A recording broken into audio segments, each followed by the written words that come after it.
la grabación. No sé si esto está grabando. Vale, está grabando. Hay como un segundo de delay entre una cosa y otra. Voy a mirar desde Twitch que estemos con esta shit. Y vamos. Past broadcast. Vale. Estamos en directo. Vale. Well, hello everyone. Welcome back to the Confederacy of Dunces podcast 2.0. This is like the third time that we're doing this episode about Frankenstein, and the second time doing it on Twitch.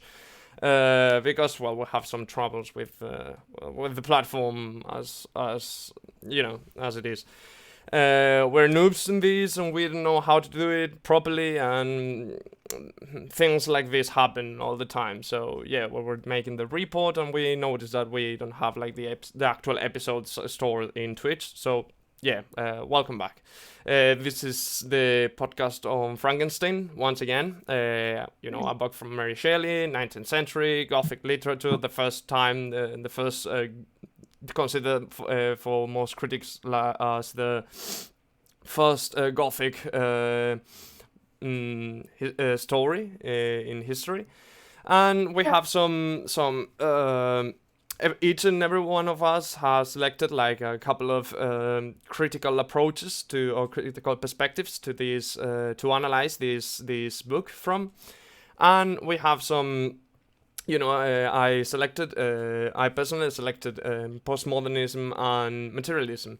There's not so much of postmodernist elements, being such a novel from the 19th century.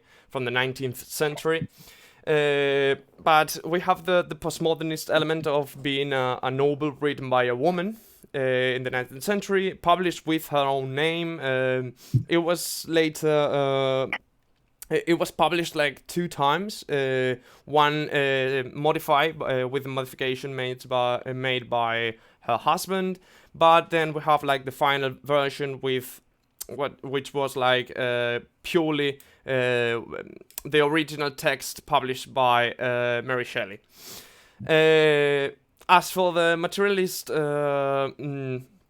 perspective or the materialist analysis, we have like quite a lot of materialism reflected and illustrated in this book. At the time in in the United Kingdom, we have like this opposition between vitalism and materialism, illustrated by the confrontation between religion, which was still very powerful at the time, and newly discovered this newly discovered scientific developments. Sorry. This is exemplified in the book by Victor Frankenstein himself, which started studying alchemy. Materialism is a current of thought, a school of thought, which depicts how what makes us human is just a humane element. What makes us be is a humane element, not compared with vitalism, which explains that we are how we are, and what makes us human is some ethereal, some divine element that makes us be. And this is also illustrated by the book, as I've mentioned, because Frankenstein started studying alchemy. Alchemy talk about like this elixir of life and this fifth element that had the main of life and death. But he quickly throws all that knowledge away and just focused on what was called at the time as radical science, which was like it was called radical because, as I've said, religion was very strong at the time, and rejecting all that divine, all those divine elements that were that had like that many authority at the time, was like very revolutionary, very radical. The materialism again. Victor Frankenstein rejects all these other forms of knowledge just to be based around science and to focus on science. And we can say we can appreciate this in the book by him making his creature that uses human parts, and he uses the brain as the main. He focuses on his studies on the brain mainly as the main source of these of life, what makes us human. The only magical element that we may have, which is not magical, we now know that it's not as magical as was perceived at the time, was electricity, which was used to reanimate the corpse and to give life to Victor Frankenstein's creation. Victor Frankenstein creation. Sorry. So we now know that when electricity is a physical. It's a physical reaction, it's a physical element, so it's not magical. But at the time, it wasn't like started as it is started now, and it wasn't like comprehended as much as it's comprehended now, as it is understood. So Mary Shelley like kind of keeps balance between those two approaches, between vitalism and materialism, as vitalism was very predominant, very dominant at the time, but she still she was still more inclined towards a materialist approach and a humanistic perspective of what makes us human and what makes us be and how we are, and and I don't know. And she also established some limits of how much can we how farther can we go on human experimentation and experimentation with life and death, with the very myth of Prometheus, that I believe that Edith has something to say about it. Yeah, finally. So, well, my view is post-structuralism. So this is like my approach. So what I said in the second podcast that we record was like there's like a few ways in which intertextuality is shown in the text. The first and maybe the most clear, the easiest to be seen, is the influence of the ancient Greek mythology. For example, as Andres said, the myth of Prometheus, which I don't know if you guys know about it, but it's that Prometheus stole fire from the Greek gods, in order to give it to the humans, and because of this, he was punished.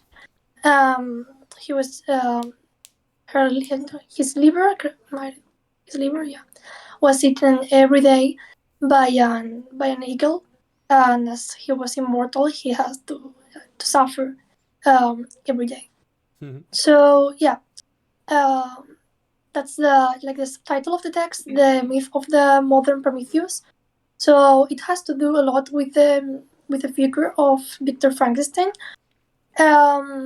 because both Prometheus and Victor Frankenstein kind of broke the divine the social structure, both rules. They both tried to play the role of God, kind of.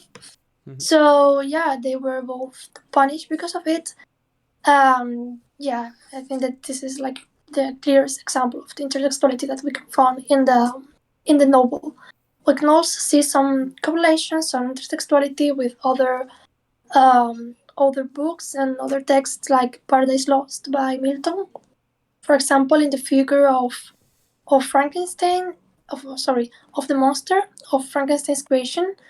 For example, he seeks for a companion, for a male companion, and in some lines of text, he kind of expressed his that he's jealous of Adam and God's relation, because God eventually provided Adam with a female companion, which is something that Victor Frankenstein did not.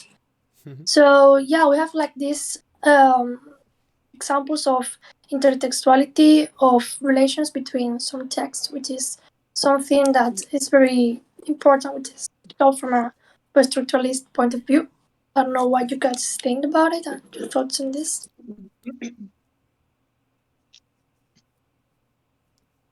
Well, I had to say something about the relationship between, as you said, between Adam and God. At some as God provided from Adam with a companion, and until they get expelled by the Garden of Eden, they live like in this paradise, and the relationship between Adam and between humans, which at the time there were just two in the holy scripts. But there was a good relationship between humans and God, between humans and their creator, and the creator. But in this novel, we have like, as I've said, these Mary Shelley established these limits with human experimentation and with how far radical science could get us as a society, because at some point. The Victor's monster, Victor's creation, rebels against him and kind of confronts him when the creature learns how to speak, how to talk.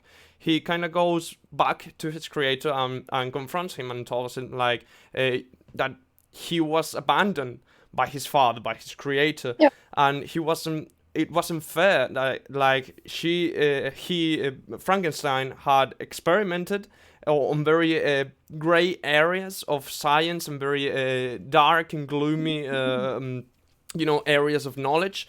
And then when he thought that his experiment was a failure and he had created a monster, he kind of abandons him. And when that creature becomes like self-aware, and it's like a proper human, let's say, because Yeah. he's rational, he's he's self-conscious. So, and it's made of human parts. He has a brain, he has a heart, he has limbs and things like that. So he's basically a human being. So he kind of goes on and confronts him, and just to realize that it wasn't his creation what was a monster, but he was a monster himself, because not only he did create that abhorrent creature, but he then later realized that he wasn't bad at all, and he was like a horrible father figure. So there's this confrontation between human versus creator versus creation, and creation versus creator. More with the perspective of the creation versus creator. I don't know if you, Sylvia, had something to add on this, on what was your perspective on this matter. Yes, I chose the postmodern, post-humanist approach, and yes, I think in throughout the book, it's really interesting how Mary Shelley portrays these questions. Question about trying to create life out of death, and trying to create maybe a better version of humans, which really ends up bad. In like playing God, being God, have really negative consequences. And yeah, I think it's really an anecdote, or a learning that we can Yeah. take out of this book, how humans always want to create another version and a better version of humans, of us, and really we don't, we We fail. cannot do that. And yeah, Yeah, the everlasting desire to control humanity, for humans to control everything, even life and death, and the limits of life and the limits of death, and yeah. Like God's role. really, and yeah, and the dangers behind it. Yeah, sure. Yeah. Absolutely, yeah. Hmm. Anything more to add to this last question? Any more? We discussed intertextuality. We discussed modernism, postmodernism. With the, I mentioned in the previous recording of this episode that I had this conversation with a friend about, I tried to. It wasn't like related to literature on any of these issues. It was more like about feminism and social justice and things like that. And he kind of has like some reactionary ideas about feminism and gender issues. And I was trying to underline, like the importance of these books written by women, and I took the example of Mary Shelley's Frankenstein, and sorry, and he was like, well, why is this book like so important? It's not such a big deal. Why? Just because like it was written by a woman. We know that men and women are equally capable of writing science fiction and fantasy and things like that. And I was like, well, yeah, indeed, we now know it, but it is a very modern, it's a very contemporary concept, very contemporary idea that we have, and it is thanks to which, was non-existent, by the 19th century, That's or why even, well, not to mention even before that, but. What can I tell you too? But I was like, yeah, at that time it was very important for a book such as this, with the importance that the book gathered over history and with literary critics and things like that. That it was written by a woman, not only written by a woman, but it got the actual name of the author in that. She didn't have to use like a pseudonym, or she didn't have to use an alias, anything like that. She used the name, her own name, and it was like, finally. yeah. Yeah, and even I think that even today, the present time, having such as an important name as is Mary Shelley's female writer in the canon, just like I don't know, the Bronte sisters or Virginia Woolf. Nowadays, we know that women are capable of writing, that are capable authors, but having them in a canon, in the I don't know, in the maximum expression of Of literature, of writing, of yeah, I think that it's still nowadays very important to have like these references. Canon. Completely, yeah. Yeah. Yeah, absolutely. And what else can we say? Well, I was going to ask you about binary opposites, which are another element, which is I don't know, talk about from a post-structuralist perspective, which I noticed, of course, and analyze, and that were like quite curious for me, because at first sight I didn't notice them, but it was later on by analyzing the text when I noticed them. And the first one is the opposition between death and life, which Andres talked about briefly a few minutes ago. For example, we usually tend to think that in our death is our end. That'll be the death. Everything ends in our, Western conception of life and death, and from our Christian and I don't know Judaism perspective. Yeah, from the monotheist, the big three religion perspective, about death is the end. So yeah, it's about it. Then you can go to paradise or wherever, but your body ends with the physical death.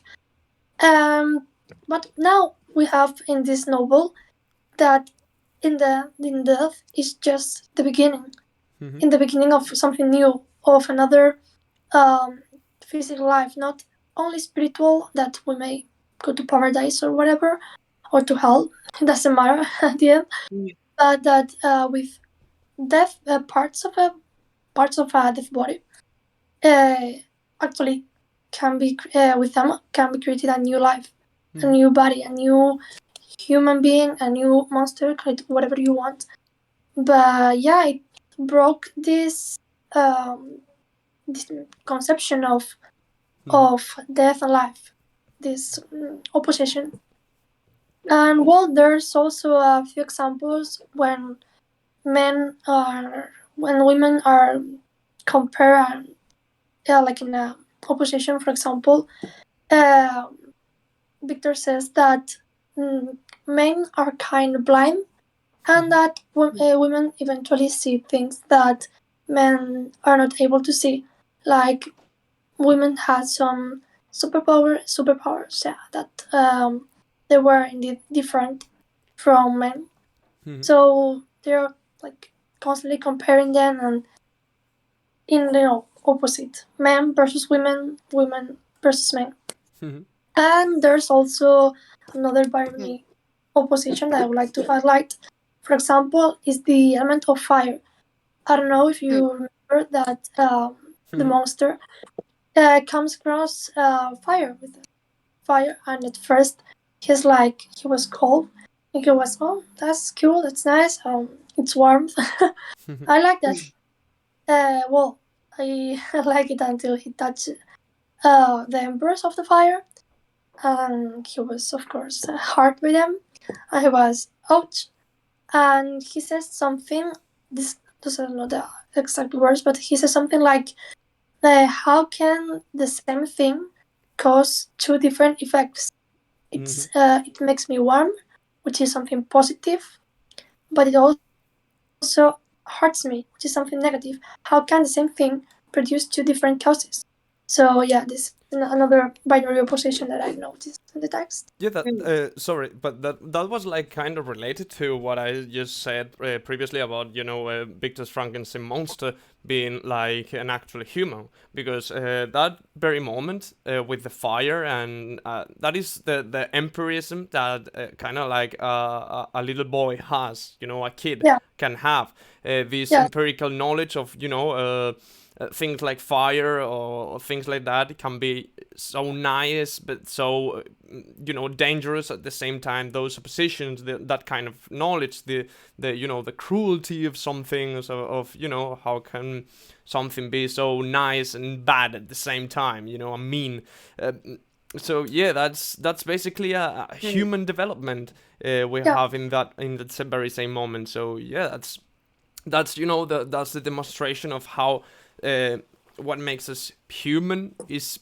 purely humane. It's just not only that could be like almost posthumanism or transhumanism, as it doesn't mean what what your body is made of. So as long as you are human, your body doesn't matter. You have a brain, or you have like cognitive thinking, you are self-aware, you can relate to other humans, you can relate to the same things that a human can relate to. So you are basically a human.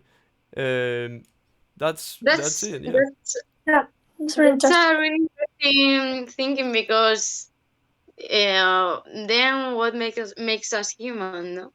I mean, even a robot, if has consciousness, is a human. I mean, Yeah, that's Yes, the dilemma with AI, for example. that's a very dense topic. That's yeah. very controverted with how far can robots acquire self-awareness and things like that, and with um we can have like examples such as Ex Machina, the film Ex Machina. I don't know if you guys saw it, but I highly recommend it to you. We have this example with Ghost in the Shell, the manga, and the anime adaptation from 1995.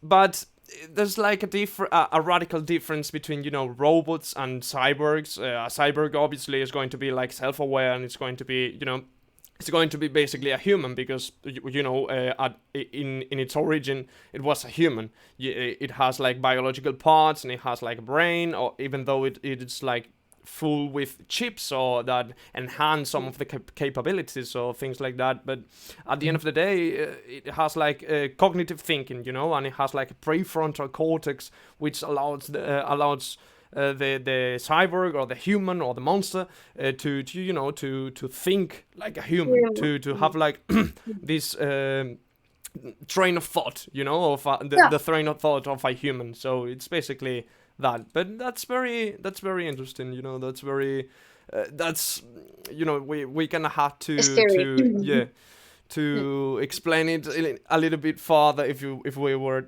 talking about any of those books, but yeah, it's kind of a long topic to be, you know, discussed in depth Yeah. by this book. Yeah. So I don't know. Do you have anything more to add? Because yeah, you know, we are in the 25 minute or mark, which we will try to you know, round up and conclude a little bit. Until we finish, I would like to highlight the language which is used in the text, and especially how the novel is written. From a structuralist perspective, from my approach, it could be said that this novel is kind of different from how a novel is supposed to be written, and this is very important from this structuralist approach, because they state that language is just a game, and for example, in this case, that there's not a fixed way of writing a novel. There's not like a correct, proper way in which a novel has to be written. For example, when we think of a novel, we may think about, I don't know, it may be written in narrative, which is a predominant. But I don't know if you guys got a surprise when reading the novel. But for example, personally, it surprised me how their letters, fragments of poems, even fragments of Victor's diary. Yeah, well, that you're kind of expecting like a whole narrative body, and you know, purely prose, but then you get like letters, and you know, you have a diary, and you have poetry, and you're like, why is there like poetry embedded in the middle of, you know, a novel or well, I was going to say like in more.